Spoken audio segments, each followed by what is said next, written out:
Welcome back to our YouTube channel my notes coaching academy. इस channel पे हम करते हैं हिंदी। तो हिंदी के हमारे 3-4 टॉपिक हो गए हैं, वर्णमाला, संज्ञा, सर्वनाम। आज हम करने वाले हैं क्रिया। ठीक है, आपके हिंदी में सबसे इंपॉर्टेंट टॉपिक है ये क्रिया। ठीक है, इससे रिलेटेड काफी क्वेश्चन आपको एग्जाम में देखने को मिल जाएंगे। तो आज हम करेंगे क्रिया। तो सबसे पहले देखते हैं क्रिया का अर्थ। तो जिस शब्द से किसी कार्य के करने या होने का बोध हो उसे क्रिया कहते हैं। मतलब जब एक सेंटेंस दिया जाएगा जिसमें आपको पता करने की क्या क्रिया हो रही है। जैसे क्रिया क्या होती है, कोई भी काम जिससे हो रहा हो, पता चल जाए हमें। जैसे कोई भी काम हो रहा होगा या उसके होने का बोध हो रहा होगा। जैसे खाना, पीना, सोना, रोना, दौड़ना। मतलब कोई ना कोई आप काम कर रहे हो तो किसी काम के करने का या होने का बोध हो रहा है तो उसको बोलते हैं क्रिया। ठीक है, जैसे मैं अभी आपको पढ़ा रही हूँ तो पढ़ाना क्या है, क्रिया है। ठीक है, उसका शाब्दिक अर्थ है, क्रिया का शाब्दिक अर्थ है कार्य करना। मतलब किसी भी प्रकार के काम को करना या कार्य को करना क्रिया कहलाता है। ठीक है, उसके बाद एक वर्ड आता है आपका धातु। तो धातु क्या होता है, जिस मूल शब्द से क्रिया का निर्माण होता है।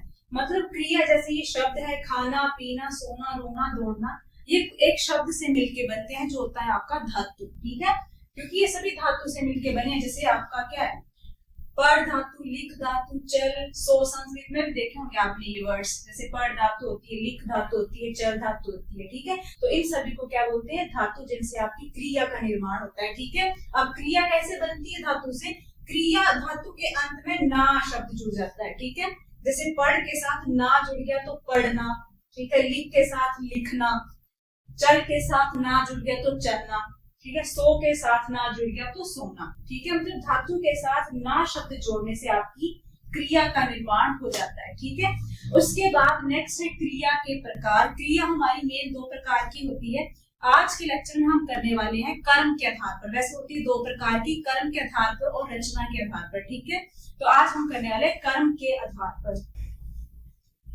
तो कर्म के आधार पर आपकी जो क्रिया है वो 2 प्रकार की होती है, सकर्मक क्रिया और अकर्मक क्रिया। ठीक है, सबसे पहले है सकर्मक क्रिया। सकर्मक क्रिया जैसे नाम से पता चल रहा है कि इसमें क्या होगा, कर्म होगा। कर्म क्या होता है, ऑब्जेक्ट। ठीक है, वह क्रिया जिसमें एक कर्म जुड़ा होता है, यानी वह किसी न किसी कार्य को प्रभावित कर रहा होता है। मतलब एक कर्म होगा, एक ऑब्जेक्ट होगा जिसका प्रभाव मतलब पड़ रहा होगा किसी न किसी चीज पे। जैसे राम ने सेब खाया, तो इसमें क्या है, खाना जो है वो आपकी क्या है, सकर्मक क्रिया है। क्योंकि खाने का प्रभाव किस पे पड़ रहा है, सेब पर पड़ रहा है। ठीक है, क्योंकि आपने सेब खाया तो प्रभाव किस पे पड़ रहा है, सेब पे। ठीक है, और खाना क्या है, इसमें खाया जो है वो आपकी क्रिया है। तो इसमें क्या होता है, आपका कर्म होता है। कर्म यानी कि ऑब्जेक्ट। राम ने खाया, सेब खाया, तो क्या खाया, सेब खाया, तो सेब क्या है, इसमें कर्म, ऑब्जेक्ट है। ठीक है, यानी कि क्रिया का प्रभाव किस पे पड़ेगा, ऑब्जेक्ट पे पड़ेगा। ठीक है, खाया क्या आपने, सेब, तो सेब पे इफेक्ट पड़ेगा। ठीक है, राम ने सेब खाया, तो इसमें क्या है, खाया जो है वो सकर्मक क्रिया है, क्योंकि खाने का प्रभाव जो है वो सेब पर पड़ता है। ठीक है, जैसे एक और एग्जांपल है सकर्मक क्रिया का, राम ने पुस्तक पढ़ी, तो पढ़ने का प्रभाव जो किस पे पड़ रहा है, पुस्तक पे पड़ रहा है। ठीक है, वैसे ही इसमें क्या होगा, कर्म होगा।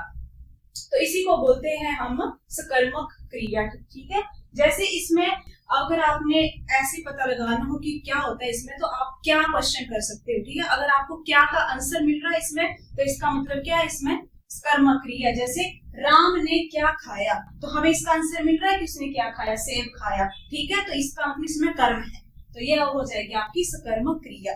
राम ने क्या पढ़ी, तो इसका आंसर भी हमें मिल रहा है, पुस्तक पढ़ी। ठीक है, तो इसका आंसर हमें मिल रहा है, तो इसका मतलब ये क्या है, सकर्मक क्रिया। ठीक है, वैसे ही इसका दूसरा प्रकार है, इसके बिल्कुल ऑपोजिट होगा, अकर्मक क्रिया। ठीक है, जैसे अकर्मक क्रिया जिसका अर्थ स्वयं में ही पूरा होता है, अर्थात उसे कार्य पूरा करने के लिए किसी कर्म ऑब्जेक्ट की आवश्यकता नहीं होती। ठीक है, जैसे सकर्मक में ऑब्जेक्ट की आवश्यकता पड़ती है, मतलब जैसे सेब था, पुस्तक था, ऑब्जेक्ट की आवश्यकता पड़ी हमें, वैसे ही अकर्मक क्रिया में हमें ऑब्जेक्ट की आवश्यकता नहीं पड़ती है। ठीक है, ये अपने आप में पूर्ण होता है। ठीक है, जैसे सिंपल एग्जांपल इसका, राम सोता है। ठीक है, राम सोता है। अकर्मक क्रिया का प्रभाव सीधा कर्ता पर पड़ता है। कर्ता दूसरा होगा, कर्ता जो काम करने वाला होता है। ठीक है, कर्ता पर पड़ता है, न कि किसी कर्म पर।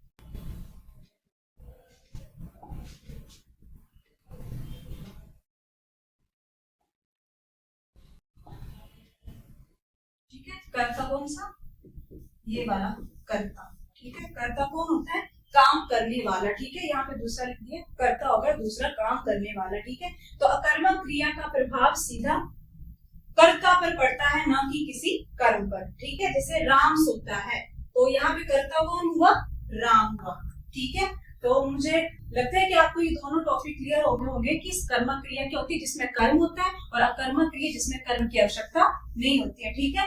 कल के लेक्चर में हम करेंगे कर्म, ये होगी हमारी कर्म के आधार पर 2 प्रकार की क्रियाएं, और अगले लेक्चर में करेंगे हम रचना के आधार पर क्रियाओं के कितने प्रकार होते हैं, ठीक है। So that is it for today. अगर आपको हमारी ये वीडियो पसंद आएगी तो आप हमारे चैनल को सब्सक्राइब कर सकते हैं। Thank you.